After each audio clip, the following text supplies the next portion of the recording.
Bu bizda sun'iy qon aylanish apparati hisoblanadi.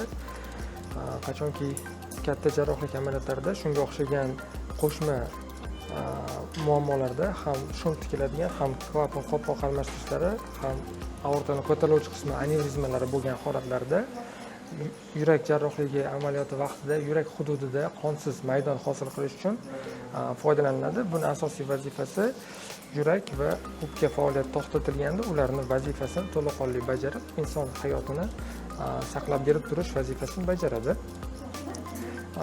Endi biz markazimizda ko'proq ishlab turgan yurakda yokida parallelniy ayit bilan ishlanadi. Og'ir holatida bo'lsa to'liqligicha bu moslamadan foydalanamiz. Bunda tanadagi barcha qon biz rezervuarimizga keladi. Bu bamisoli nasos, yurak, tagida oksigenator bor. U kislorod va karbonat angidridni balanslashtirib berib, xuddi o'pka vazifasini bajarib beradi. Shu bilan to'qimalarni bir xilda kislorodga to'yingan holatda va hamma to'qimalarga qon oqimini bir xil yetkazamiz.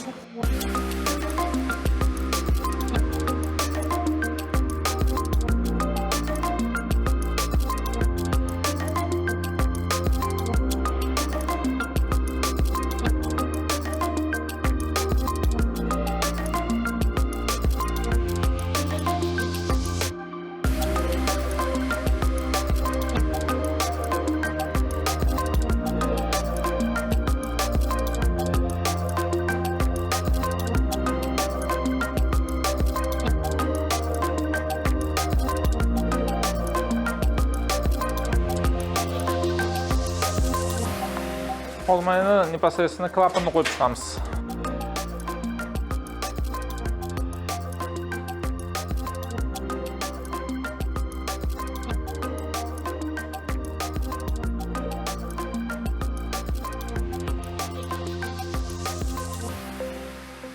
Mana klapan.